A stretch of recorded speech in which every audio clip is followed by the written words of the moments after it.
Hello everyone and welcome to my channel, writer Chinwe John.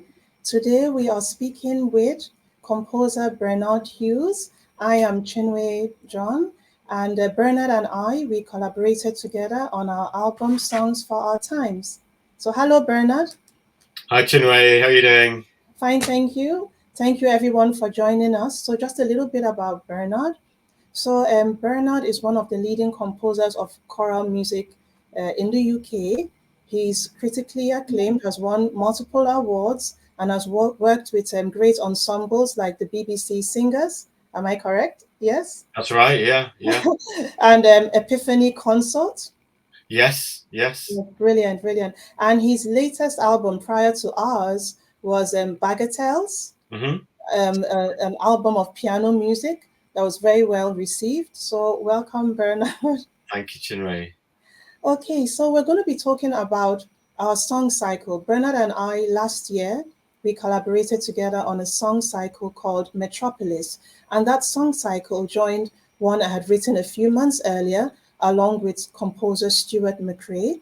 And so together, that song cycle Kingdoms and Bernard and ours, which is called Metropolis, make up the album Songs for Our Times, which was released on the Divine Arts record label in September of this year, on September 13th, actually.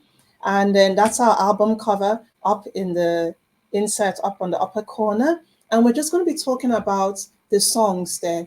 I'll be speaking on the lyrics. I'm the lyricist, and Bernard is, of course, the composer, and he'll be speaking about the music. So, Bernard, your turn to. Yeah. So I worked with Chinwe as a result of her inviting me to set her words to music, and it was a very fruitful collaboration. It was very smooth, and although Chinwe had lots of opinions about the music, which was wonderful, and yeah, something I really enjoyed doing. And I guess I tend to work a lot with texts of written by people who are no longer with us, so often quite old texts. So it was a real pleasure to work for a change with a living and very active and very thoughtful writer like Chinwe. Thank you very much. So this album, Songs for Our Times, for our song cycle Metropolis, what I wanted was a situation whereby, let's say, if we still exist as the earth 1,000 years from now, somebody came across this music, they would have just an idea of what era we were in, something about the times. It had to be something that was very relevant and something that would speak to everyone, regardless of where you are in the world. And so we have themes that are basically universal. The other thing we wanted was to have songs that people could actually sing. You know, with a lot of art songs, sometimes, yes, they're art songs and they're very beautiful, but you can't necessarily sing them unless you're a professional singer. But in this case, we have songs that you can actually sing and there's no compromise on the complexity of the music or the lyrics. So at least that's what we're working for. And we're hoping that perhaps some of you might already have heard some of the songs. If not, I do have some samples that I'll be playing throughout the show. So the first song on our song cycle is Metropolis. And so for Metropolis, for the lyrics, so I'll speak about the lyrics, Bernard, and then you go in with the music. So for the lyrics, let's see, it starts with these are the unforgiving zones where where lives, let's go, hold on.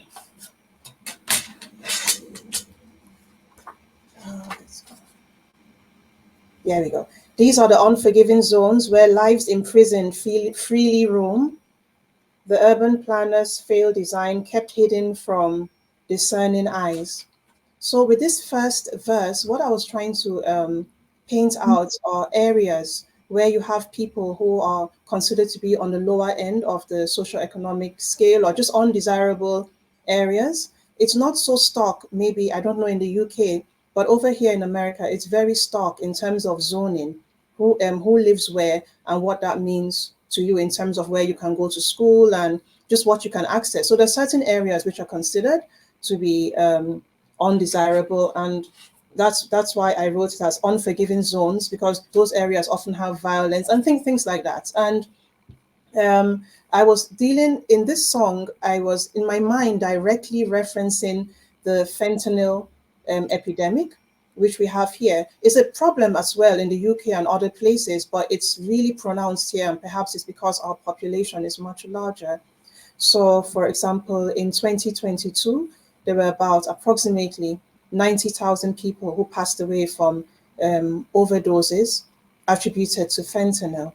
And in a long time ago, I say long time ago, in the 60s, 70s, usually these drug overdoses were taking place in particular areas, the inner city slums or inner city ghettos, if I can use those words. But as time has progressed, now you're having these sort of overdoses taking place in places where people wouldn't typically consider that they would happen. And so, what was initially a problem in society that was confined to a certain class, supposedly, has now spread on to involve everyone, all of society, and it's now a big problem. And what I was trying to touch on in this song is when you've got a problem, even if it starts out being just restricted to a particular group of people or socioeconomic class, in time it will spread and affect the entire society as a whole. And this applies to everything. So even though I was thinking about fentanyl in particular, it would involve things, for example, like how you have areas of higher pollution, where you have industries that produce a lot of pollution. They are often located in places where you have people who don't necessarily have the means to fight legally to block those companies. So again, lower socioeconomic class. And so it affects them and is considered to be their problem alone. But again, the problem spread. Whatever goes into the water will eventually contaminate all the water in the area. So that sort of thing. And yeah, so that's why in verse 2, I went, poisoned waters know no course, soon returning to their source. The reaper moves across divides, uniting all beyond the lines. And by lines, I was referring to these zones and these artificial demarcations that we have in our community, separating one set of people from the other. And the chorus is, from the door of a derelict building, a voice calls, it's echoed back, grief unyielding from behind walls. And what that meant is, in the end, the sorrow and the grief that is felt in one community or in one group of people is no different from what's felt in the next community. And we are all united in grief with these problems. So that's the lyrics. So, so it's worth saying, I guess, Chinwe, that this song is the first of the cycle, but actually we reversed the order on the album. So in fact, this comes up as the second song, and I think on balance, I prefer it as the second song because it is quite bleak in some ways, both in the words and in the music I chose. So in the recorded order, we start with what was the song. Shepherds, yes. So this one, yeah, I started with that chorus, which is very simple in its accompaniment, very chordal, almost a little bit hymn-like, and using very, very few notes in the melody. And then I went from there back to writing the verses, and the verses are characterized by, again, almost a kind of free-flowing melody line that's almost like recitative or just kind of very much in speech rhythm, and with very few pitches, very, very limited melodic outline, and the piano accompaniment characterized by these very almost sinister tremolo. So you've got the high tremolo in the piano right hand to begin with, and low chords in the left hand, and then later on the tremolo switches round. So there's a real sense of tension in the music, and a kind of bleakness in terms of it's mostly very quiet. It moves quite slowly.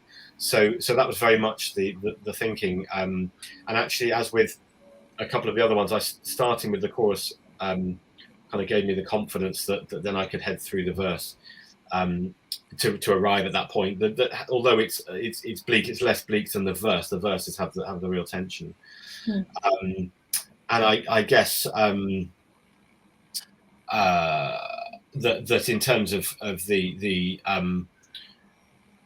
the way these songs are all structured as a general point that Chinwe very much in the lyrics you sent me were marked out as verse and chorus and verse and chorus. So it gave a clue to the structure of these songs as traditional verse chorus songs. So the verse music is not exactly the same, but broadly the same between the two verses, and then we have this recurring chorus, and that's something that happens in probably most of the songs. As we'll come on to them, but yeah, that's an introduction, and I guess when it fades away at the end, there's a kind of kind of a direction downwards at the end, both in terms of the direction of the melodic line. So it builds up to the high note, and then everything kind of sags at the end and ends with a very, very low, slightly sinister tremolo on the piano left hand. So it's the darkest of the songs, I think. Yeah. And I think that's reflected in the music I wrote. Yes, let me see if I can play a sample of the music. Yeah, let's see.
I hope that came out clearly. So that's just a sample of Metropolis, and that's Isabelle Haile, the soprano, and the pianist is Christopher Glynn.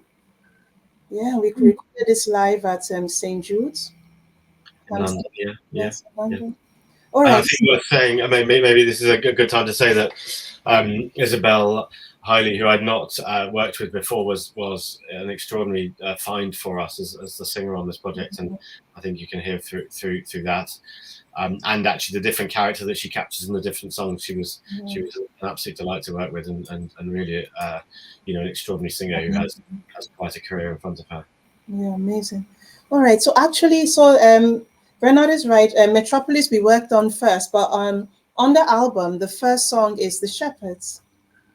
And The Shepherds, just to put it very simply, would just be my sort of if I could come to call it an anti-war song, but maybe that's what it is in the simplest sense. And it's one of the shortest because there really isn't much to say there. At the end of the day, all that happens, all you get from it is death. That's what it is. And let's see how it starts. Who can we trust to narrate the tale? The heroes and villains seem one and the same. Is the raging fire that seeks to make pure so different from that which seeks to destroy? Maybe I miss the gift which allows one to hear the wisdom that resounds in the air.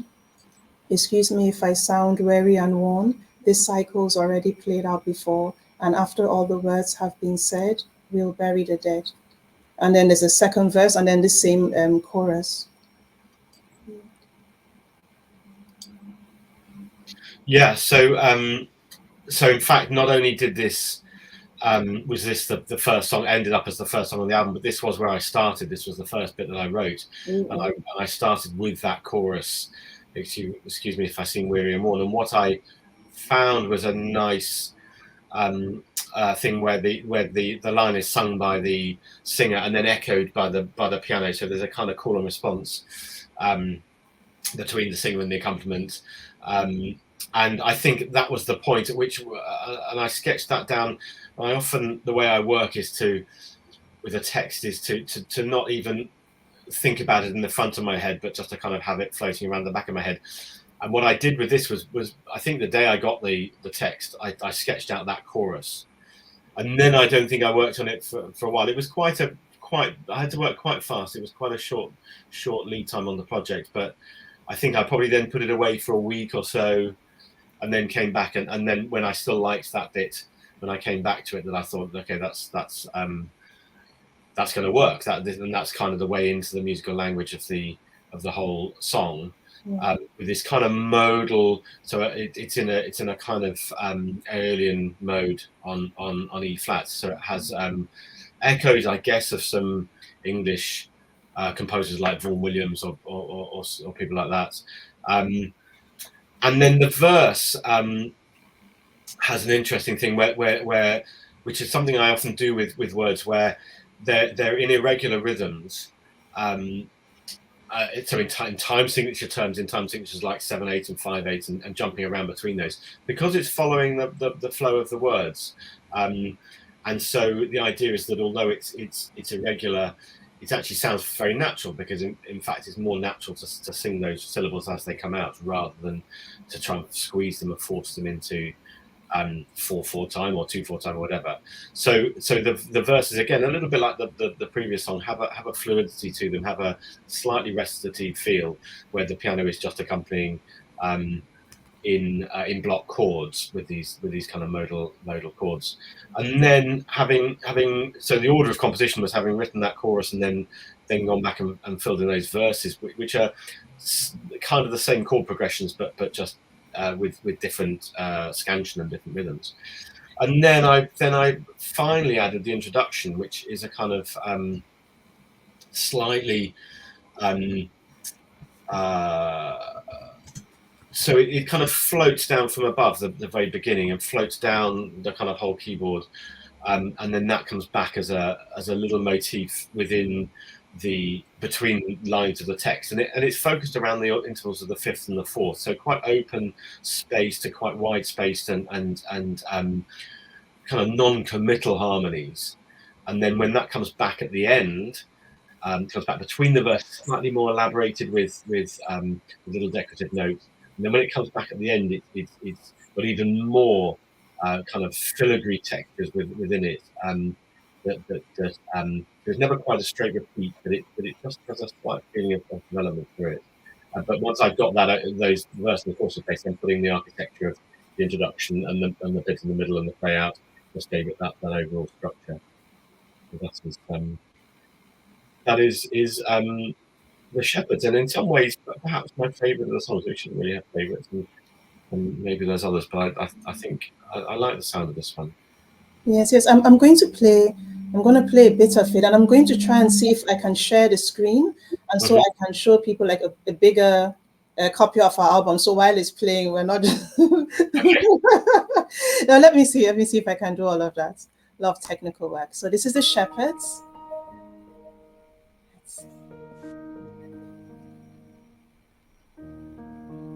I'll just step down. Let's see if I can. Who can we trust to narrate the tale? The heroes and villains seem one and the same. Is the raging fire that seeks to make pure so different from that which seeks to destroy? Maybe I missed the gift which I lost one to hear, the wisdom in the words that resound through the air. Excuse me if I seem weary and worn. This cycle's already played out before, and after all the words have been said, and after all the words have been said,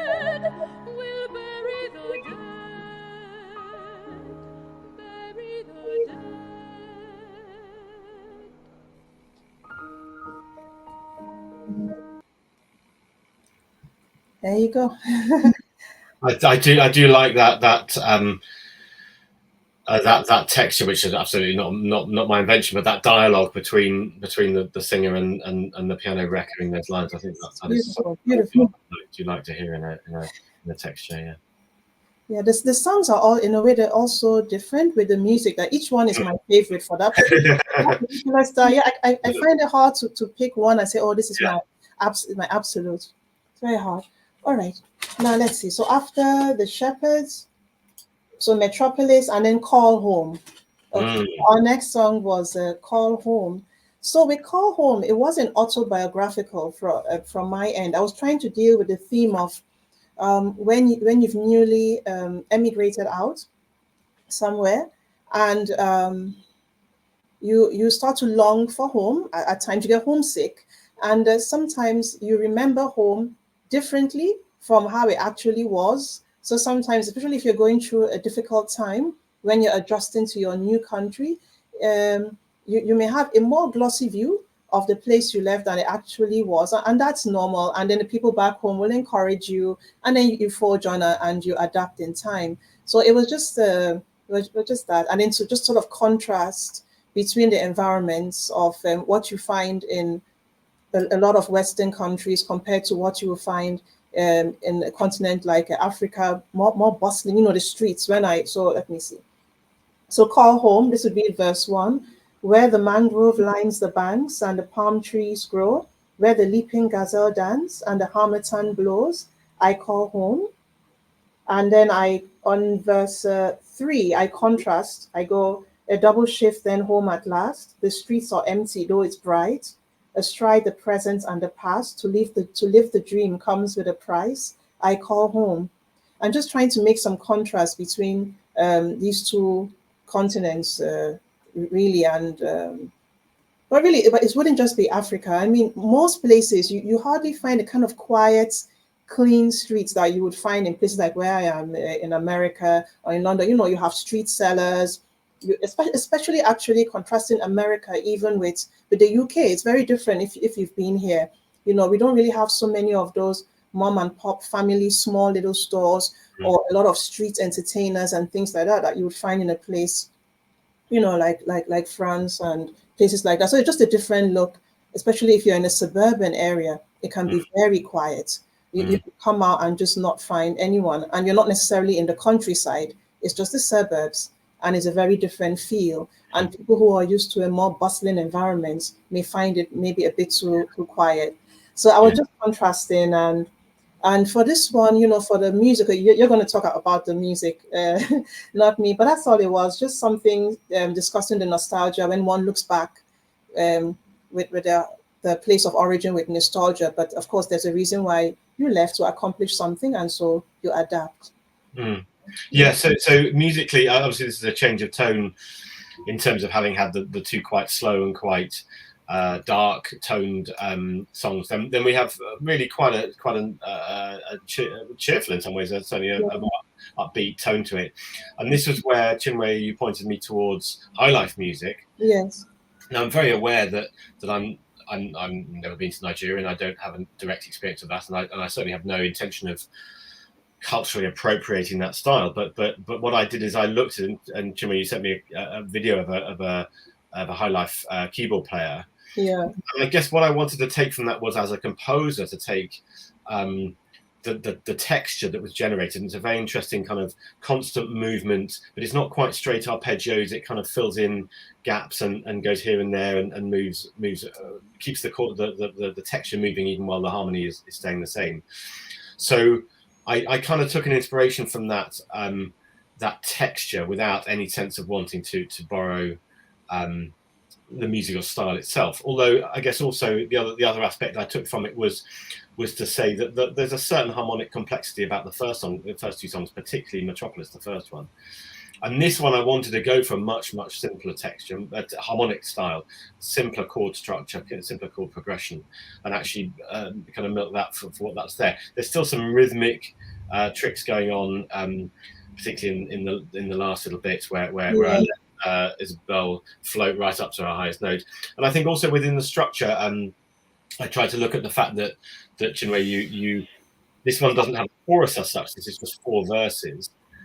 But as you pointed out, the third verse has this change of tone where instead of thinking about the old home in Nigeria, the focus is on the double shift at home now. So I have what is effectively a middle 8 there, where there's a slight darkening of the harmony, leading up with a big drawn out, what's technically called dominant preparation, a big passage of getting ready for the return to the return to that original tune. So yeah, I like this one. I think there's a certain life to it, and I think Isabelle's performance of this is wonderful, and also worth a nod to Chris. So Yes, yeah. I mean, I guess it's worth saying. So Chris Glynn, the pianist, I am a very limited pianist myself, and so although I like writing for piano, I'm very careful not to limit myself in terms of what I write according to what I can play. So I quite often with these things don't write them at the keyboard myself for fear that my own fingers will get in the way. So I wrote something that actually looks, on paper, this looks very, very complicated. It's actually not a hugely complicated to play once you get the groove of it, but this is a good example of something where the notation of this style of music actually isn't suited to Western notation because of the way on the page there's lots of ties and lots of different up and down stems. But anyway, Chris plays this beautifully, and I think it's he really gets the looseness of it and the sense of fun that's there, and I think this is probably my favorite performance of all of them on the album in terms of the two come together. I think they do this just right, and you know, again, worth saying that the recording sessions were a delight, and I've never had a recording session as smooth where we finished with that much time to spare.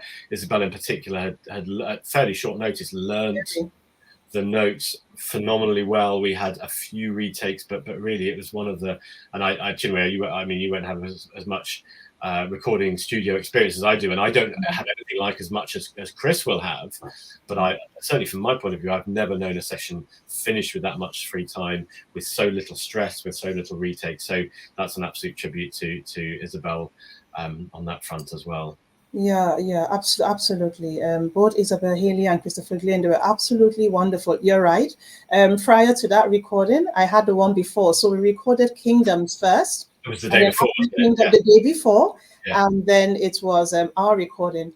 And let's see, was it our recording where someone started mowing? They were contracted to mow the premises.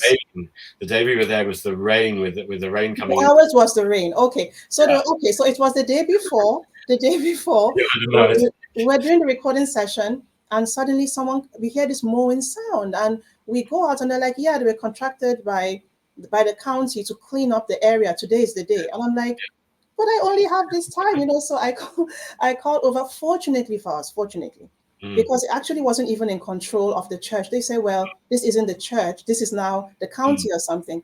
And so the man said, well, what are you doing? And we're like, we're recording. It's like, oh, well, it so happens I'm a musician too. Oh, really? Like, oh, yes. And it's like, yeah, okay, I understand, and we'll pack it up. So we had the people mowing the premises the first day, and then on our recording, it was the raindrops, pit patter, you know, and in spite of everything went smoothly, and that again is credit to the performers. I was just so blessed. We were all blessed to have such talented people, such amazingly talented people to pull this off, pull it off. So I was busy loading up Call Home because I would like that to play. Yeah, so I'll play a bit of that. Let's come here. And I'm gonna share the screen. Start to see. Where the mangrove lines the banks and the palm trees grow, where the leaping gazelle dance and the harmattan blows, I call home, where the harmattan blows, I call home.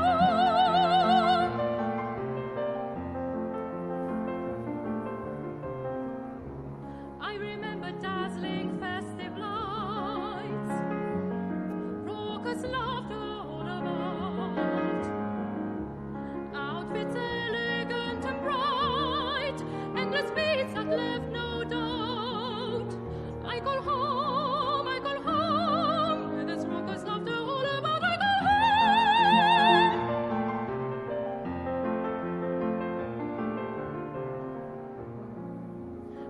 shall shift then home at last.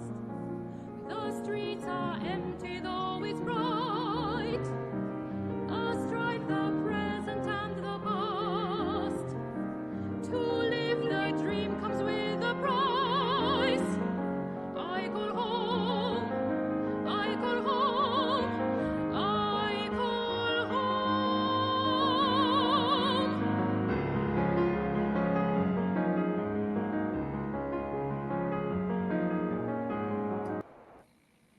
Okay.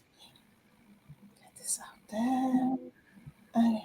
Yeah. There's a sense of fun to that, isn't there? Which I really like. And magnificent singing. I think I'm not. I work with singers a lot, but I'm not a singer, and I'm constantly flabbergasted and impressed by what singers can do. I'm constantly inspiration of what they can do.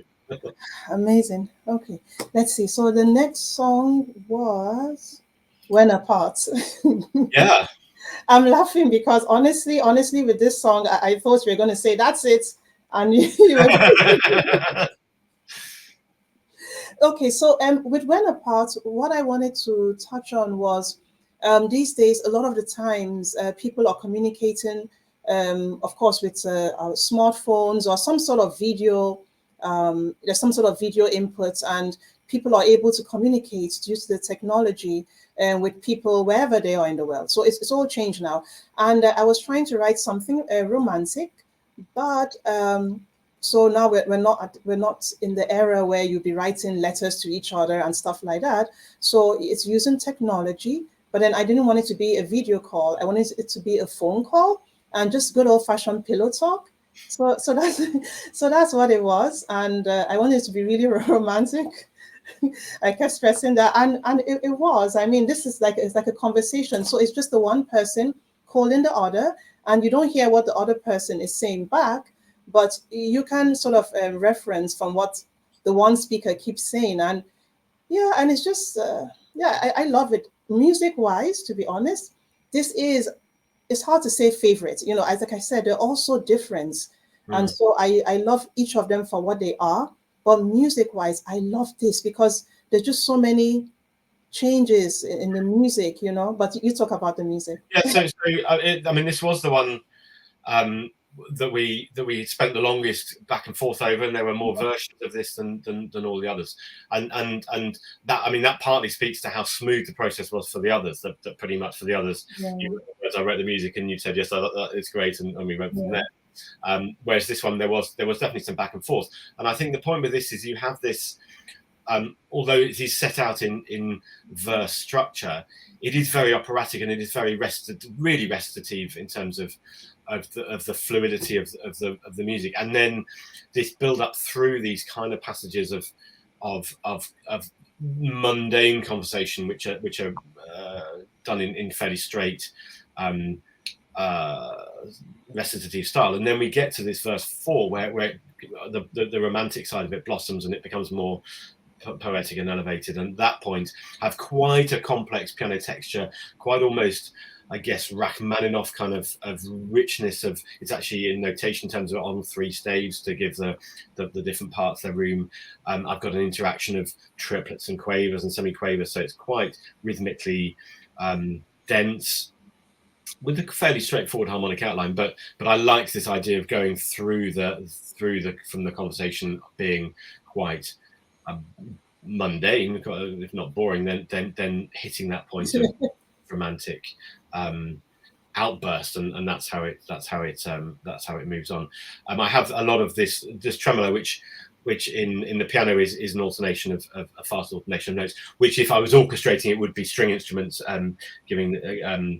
just giving a kind of bed for the music to go on over the top, and then, as I say, when it builds up and bursts out into that romantic outburst, then we have actually possibly of all the whole song cycle the most lyrical vocal line, the most expansive vocal line, which you know has a kind of, the idea was that it floats up at that point and it kind of takes off into a different kind of territory. So, well, I'm really glad you like this one so much, because it was definitely the hardest work, and I don't mean this in a bad way, but it was the hardest work to get to it being right, and I'm glad we I spent that time, because I think it's and then the ending again. It goes back to the tremolos at the ending, but in where the tremolo at the beginning was kind of underscore, almost like you'd have in film underscore. At the end, it's this kind of angelic, very high, low octaves on the piano, and then these high tremolo on both hands. So, yeah, I think it kind of goes on a journey, but probably more than the other songs goes on a journey. Yes. And I like that about it. Yeah, I love that part too. So I'll play a little bit of it. I can't play the whole thing. Please, you can check it out. But I do highly recommend that you try to listen to these songs if you can, especially to get the end. That note Isabelle hits at the end, or those, oh my God, high notes, so beautiful, so beautiful. Yeah. Oh my God. All right, let me play this. Let's see.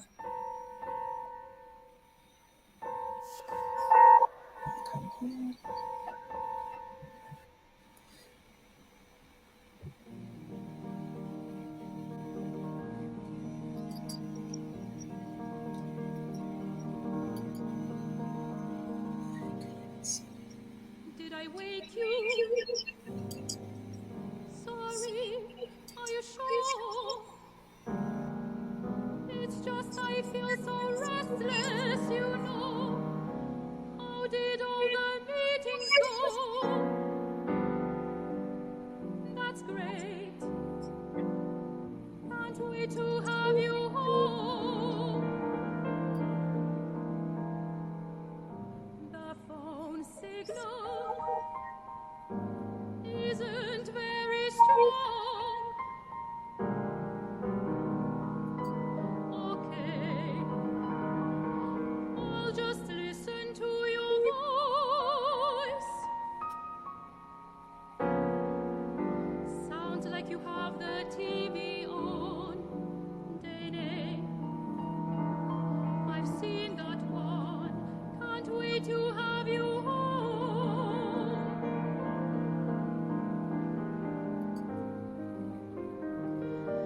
I wish that you, like Zeus, would come.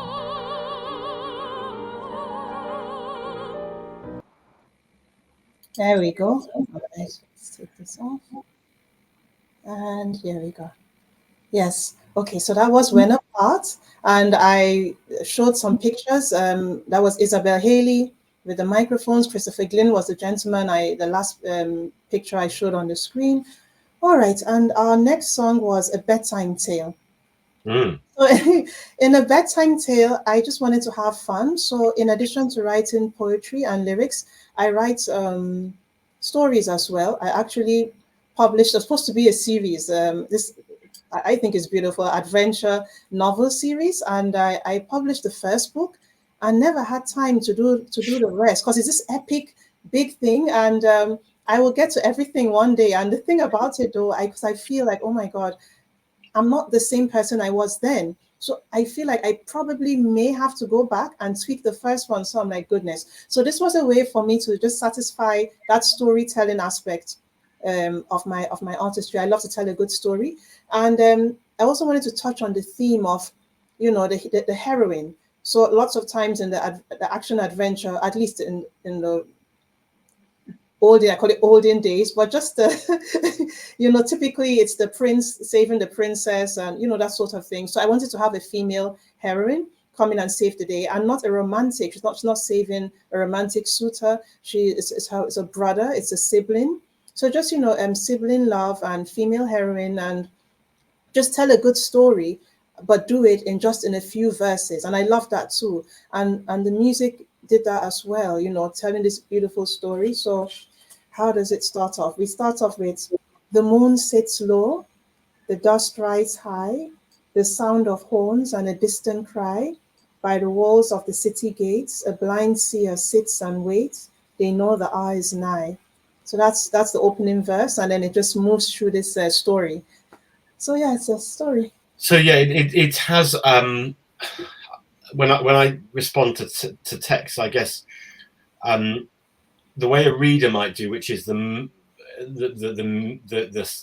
surface meaning and so on, and what the poem's about or the text is about. Whereas I kind of go either side of it, which is on the one hand more specific, i.e. the actual rhythm of the words, the scansion of the words, the stress of the words, and the way that the words fit together. And then at the other side of it, the vibe, if you like, the overall just kind of sense that comes out of the words. So in this case, it's very much this kind of fantasy tale, fairy tale account of someone approaching a castle at night and slipping through the gates and so on. So it has quite a broad kind of fantastical feel to it. Starts very, very simply. Again, with a kind of childlike, like you're telling this story, a bedtime tale to a child. So very, very simple melodic outline, and then that gets gradually more complicated until we get to Light of Foot, and then the piano starts scurrying around, really very, very fast accompaniment, and building to a big kind of chordal climax, and then. Originally, this was going to be the last song of the cycle, so I was thinking it's always interesting to how you think, not just how do I end this song, but how do I end the whole cycle. And so it goes back to that very simple opening. We have this a new dawn is about to break, so a really nice line to end as we originally planned, end the whole thing on a new dawn is about to break. And then it ends, and I really wondered about this. It ends with a chord, an unresolved chord, and I thought, do I not resolve this chord? Do I resolve it down onto a minor chord, which has been the predominant feeling for the whole piece, the key of the whole piece, or do I resolve it onto what's in musical terms called a tierce de Picardy, a major third at the end in a minor key piece? And I did go for that in the end, and I sometimes wonder if I made the right choice on that, because I slightly have a feeling of I've an old teacher whose opinion I respect on these things, and I kind of wonder if I hear his voice saying you slightly copped out on that last note, or you kind of gave into your better nature. So, but then obviously we added another song on and afterwards, which kind of makes sense, a little bit more sense of that note in a way, which I like and I really like. I think actually works better with that final song. But it's like you sometimes get. Like actually in the opera, the Rake's Progress, Stravinsky's opera, the Rake's Progress, where you get this very sad ending, the death of the Rake himself, and this kind of mournful chorus, and then boom, you just get a little post curtain little silly song, and so it's almost like we have that we have the serious ending, and then just this little postlude that we'll talk about in a moment. So that is that's the bedtime tale. Yeah, I'll play a little bit of that too, perhaps. Yes? Yeah. Okay. Let's see. All right.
Okay.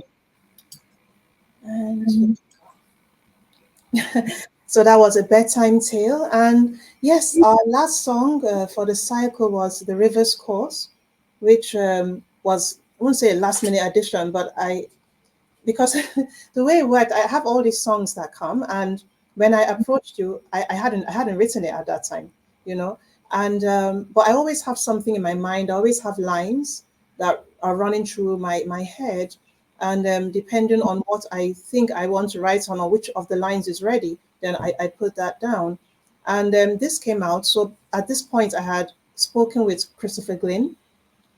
I'd spoken with him and invited him to come on, and he agreed. And he said, well, if you want this to actually be an album, it needs to be a bit longer, And I was like, oh, I have just a song, because I had the line and had written it. And I think I gave you a choice between this song and another, which I have shaped out again and had done, and you picked this one. So with the Rivers course, I touch on a couple of themes. The first is the River Niger itself as a river. So the River Niger is the third longest river in Africa, and it's the longest river in West Africa. And there aren't a lot of songs about it, or any that I am aware of. And the songs on the River Nile, lots of songs. The song by Madness comes, there's one by Madness that comes to mind. There are all kinds, but not the River Niger. And the River Niger played a very crucial role in shaping the history of West Africa, especially. So the River Niger has a very unique course. It's shaped like a boomerang, and it emerges in the Guinea. Its origin is in Guinea, on a mountainous area, and it's just about 200 miles away from the Atlantic Ocean, but it doesn't empty into it. Instead, it heads up north through the Sahara Desert, sharp bend, and then comes down again through Nigeria, and then empties into the Delta, the Niger Delta basin, huge basin. And then they have this place they call the Gulf of Guinea that directly goes then into the Atlantic Ocean. So as you can imagine, this was a key route for trade, and also a key route for a part of history that people find painful. Of course, we find painful, because this was how the slave traders who came through the water were able to take people out. And then another theme I had in mind was the fact that some cultures believe that water has memory. And not just the African culture. In India, I know as well that at least certain parts of India, people believe that water has memory. And so to tell the story that I wanted to tell, I wanted it to be someone speaking to the river, actually. So that's why it's like, tell us, mighty Niger, the things you've seen. Help us to remember what might have been before the ocean took away our kings and queens. And then the river answers back, and so when it answers back, it sort of hints at the fact that the history is very complicated, as it is, that whole history is a very complicated one. It's not a straightforward one, just like the river shape itself. And then it also says that, that waters can change course. So even if a history starts off a certain way, there's always a chance for it to turn around and go another way. And that brought in the theme of hope. Bless you. Sorry. No, bless you. Regardless of the past, there's also a lot of hope. And so if I could read the chorus. The river answered in response, this tale has a winding course. Though tides cannot reverse the histories of the past, springs break up from rock and waters do change path. And it was just a very positive way to end the cycle. And the thing about this album, even though it's two separate song cycles by two different composers, it flows. The cycle itself has a very beautiful flow, and everything comes together beautifully. The first cycle dealing with the more internal aspects of conflict and resolution in our lives. And this cycle, even though it deals with a lot of the themes are more external, there's internal as well. It's everything. It's basically life. And yes, the river's course. So yeah, this one I really I let my hair down, I guess, because it was this extra one to finish off with. Again, it has nods towards a different high life keyboard technique, and I have an arpeggio, which then the second verse is doubled in thirds, and then the third time is 3-note chord, so it builds up. Also tying into what so the way this was presented, which is verse chorus, felt a very traditional kind of structure, and what Chinwe was saying about finding a style that isn't very kind of obscure and high flown. And in fact, this song, as Chinwe knows, I made a version of for children's choir, and it works Yes. really well for upper voice choir. Yes. And we took that on with the school I teach at. We took that on tour to Belgium in the summer, and then I also do things like a cheeky key change just going into the final chorus, which I kind of again slightly indulged myself and allowed myself to have the fun. But I think sometimes there is a danger for all composers, and I think it's something I fall into, of overcomplicating. And there's complicated bits in this, but this song I wanted to be very simple, very straightforward, very direct, fun.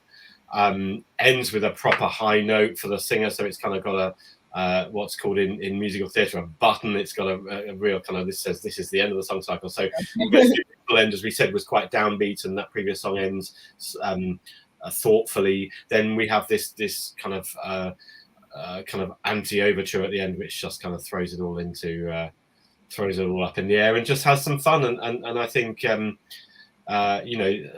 I think it really works really well both in this version for solo singing, but when you hear it sung by younger children, where you get this sense of the enthusiasm of it and the kind of catchy rhythms and so on. So this was me having some fun and allowing myself to do those kind of simple things, but trying to do them well, but not getting caught up in complexity and seriousness, having a little bit of fun.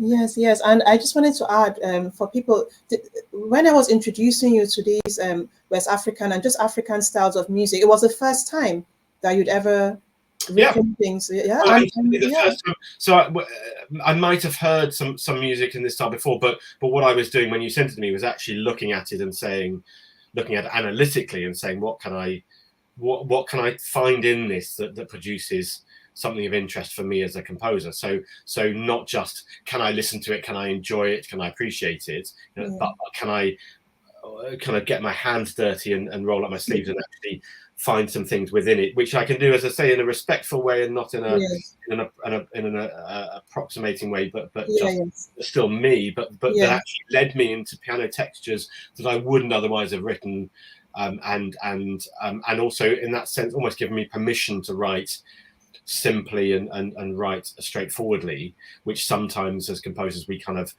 want to make things more complicated. We work away at them, and you add things and you add things and you add things. I guess with this song, if anything, I was taking away and trying to do less than I might otherwise be tempted to do. Yes, I absolutely love it, and I love the fact also that you were just so open to learning and listening to different styles of music. Now we have some comments. So let's see. We have Russell Plows, so we'll say hello, I guess. But let me see, any comments from? So if anybody has any questions or comments, this would be a good time. If you're watching, and you are watching, we have an audience. Thank you so much for joining us. So if you have any questions for Bernard and I, please put them down. So let's see. We have some minutes. So the Rivers Course, we actually have on YouTube as a music video. So if you put the name of our album and you put the Rivers Course and Bernard's name, it will come right up. Beautiful live recording of the song. Just wanted to give some time if there are going to be any questions, But if not, then we will end with the Rivers Course. Yes. Let's see.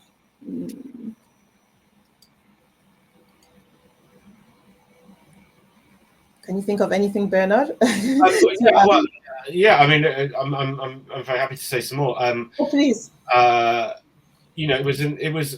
It's a project. I mean, worth saying that I had initially an email out of the blue from you, Chinwe, and I have to say, out of all, I do have a website, and I do get communications through that website, and quite often they're slightly dispiriting in that they're spam or they're asking me for a favor or whatever it might be. So it was an absolute pleasure to get something from Chinwe, which has turned from an approach, just a cold call approach, through my website, that has ended with a completed song cycle, 25-minute song cycle, and an album, and that's such a joy. And you know, I can still remember where I was when I picked up your email. I was playing cricket. Oh, I was playing cricket, and it was the break in the middle of the game of cricket, and I found this email. And if you'd said to me at that point, you know, even having got the email, will this lead anywhere? Well, you know, as a composer, you have over the course of the time I've been working so many things which something is suggested, and it never, for one reason and another, never happens. Or you know, there's always things that might happen, but the majority of them don't.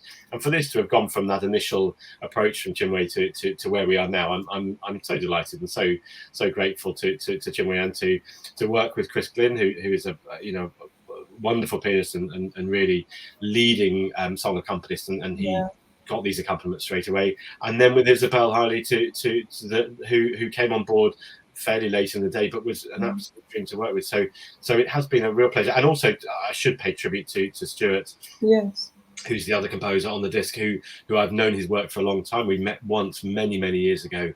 He lives in Scotland. I live in London, and I hope at some point we can meet again. But it's a real pleasure, real honour for me to be on an album with Stuart, and so all around just an absolute pleasure. So thank you, Jimmy.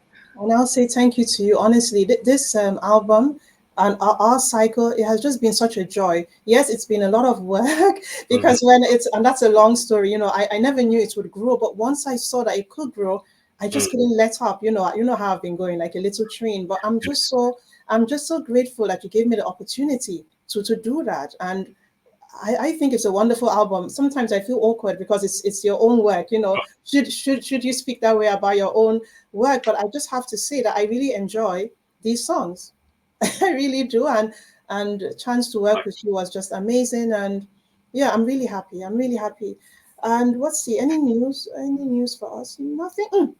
Yeah, just some little things here and there, just touching the radio stations and things like that, trying to get, you know, as many people as possible. So the whole purpose of this was to get people to listen more to our living composers. You know, I love the epic composers as much as anyone does, but I think it's important for the future to also support and have our living composers like Bernard have more of the work out there and performed live. That's my philosophy on this. So there is a comment. Could we post a link? I mean, it is widely available in on all the streaming services and CD on and download. I'm just. Is there a? Oh, yeah, absolutely. There is such a link. Let's see. I have 2 minutes. I have 2 minutes to find it. So I'm gonna come off and try to quickly, let me see solo layout here, and let me try and quickly find that. Okay. I just found it, Chinwe. You found it? Oh, thank you. The purchase points, right? The link tree, which should have everything on it. So I've just posted. Okay. It's not letting me post in there, so I posted it in the private chat. I don't seem to be able to post in the. Okay, let me see. Hold on. Post. Oh gosh, let me see. I posted it in the private chat. Okay, I'm gonna put it in. Let's see. And copy. It's coming over here.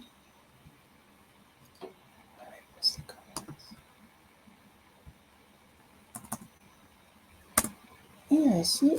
Okay, so I'll say thank you. Yeah, I'll put it there in the comments. Thank you for joining us. There is a link to our. So I hope you've all enjoyed this live stream. I've certainly enjoyed speaking with Bernard as always and sharing our work with you. And let's see, get this there. Yeah, put that in there. And there we go. Thank you, Chinwe. Yes, thank you, Bernard. And thank you, everyone who joined us. We really appreciate it. And we hope you love our album as much as we enjoyed, putting it all together and sharing it with you. Thank you very much. And until later, please subscribe to my channel, Writer Chinwe John. And Bernard has a Twitter, which you're already on. He's got a Facebook, a LinkedIn, and a YouTube channel as well. Yeah, and a website, bernardhughes.net. There you go. So you can find us there, and we look forward to seeing you there. Thank you, and bye. Thank you. Bye.